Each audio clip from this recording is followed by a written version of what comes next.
زبیر Khan official کے معزز دوستوں، میں ہوں کریم اور آپ تمام دیکھنے اور سننے والے کو السلام علیکم۔ تاریخ کسی قوم کا افزا ہوتی ہے، اور جو قوم اپنے حافظے سے محروم ہو جاتی ہے وہ اپنی تباہی کو آواز دیتی ہے۔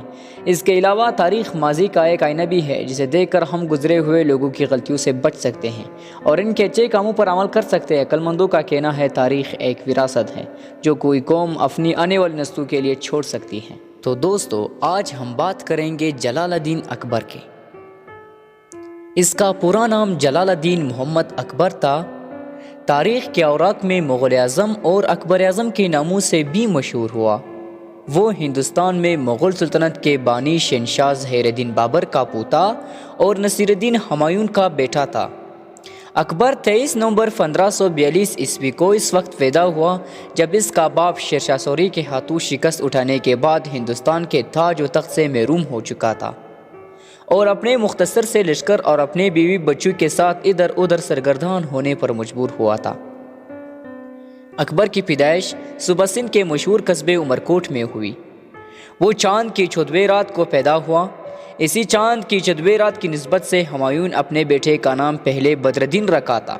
بعد میں یہی بدر الدین تاریخ کے اوراق میں جلال الدین محمد اکبر کے نام سے سامنے آیا۔ نصیر الدین ہمایوں کے حالات اس وقت ایسے ناسازگار تھے کہ اپنے بیٹے اکبر کی پیدائش کے بعد اس کے پاس اتنی رقم نہیں تھی کہ بیٹے کی پیدائش کی خوشی کے اظہار پر لوگوں کو انعام میں دیتا، لہٰذا اس نے بیٹے کی پیدائش کی خوشی پر لوگوں میں صرف خوشبو بانٹ کر اپنی خوشی کا اظہار کر دیا تھا۔ اکبر جب 1 سال کا ہوا تو ہمایوں اپنے بچے کچے لشکر کو لے کر سندھ سے نکلا اور قندھار کا رخ کیا۔ قندھار میں اس وقت اس کا چھوٹا بھائی بھی کامران مرزا حاکم تھا، لیکن قندھار کا نظم و نسق دوسرے بھائی عسکری کے ہاتھ میں تھا۔ جو کامران مرزا اور عسکری کو خبر ہوئی کہ شیر شاہ سوری کے ہاتھوں شکست کھانے کے بعد ان کا بھائی ہمایوں ان کی طرف آ رہا ہے تو انہیں خطرہ ہوا کہ کہیں ہمایوں ان پر حملہ اور ہو کر ان سے قندھار شہر نہیں چھین لی۔ لہٰذا ان دونوں غیر ذمہ دار بھائیوں نے ہمایوں سے اپنے بھائی کے رشتے کو سامنے نہ رکھا اور اس پر حملہ کر دیا۔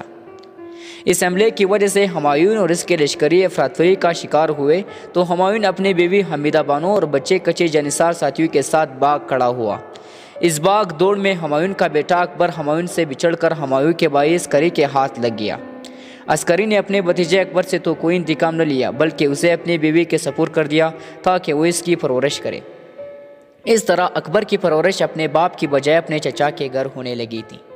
ہندوستان سے نکلنے اور اپنے بھائیوں کے ناروا سلوک سے تنگ آ کر نصیر الدین ہمایوں نے ایران کا رخ کیا۔ 2 سال تک وہ ایران میں رہا، یہاں تک کہ ایران کا بادشاہ طہماسپ اس کی مدد کرنے کے لیے تیار ہوا۔ اس دوران اکبر کی پرورش اس کی پھوپھی اور ہمایوں کی بہن خانزادہ نے اپنی ذمہ داری لی۔ آخر ایران کی مدد سے ہمایوں نے کابل اور قندھار کو فتح کر لیا اور ان علاقوں میں اپنے قدم جمانے شروع کر دیے۔ اکبر جب اپنے باپ ہمایوں سے بچھڑا تو اس وقت اس کی عمر 1 سال تھی، لیکن جب ہمایوں فاتح کی حیثیت سے کابل میں داخل ہوا اور اپنے بیٹے اکبر سے ملا تو اس وقت اکبر 3 سال کا ہو چکا تھا۔ شیر شاہ سوری کے ہاتھوں شکست اٹھانے کے بعد ہمایوں تو ایران چلا گیا۔ اس کی غیر موجودگی میں ہندوستان پر شیر شاہ سوری حکومت کرتا رہا، لیکن جب ہمایوں نے ایران سے نکل کر کابل پر قبضہ کر لیا اس وقت تک شیر شاہ سوری فوت ہو چکا تھا۔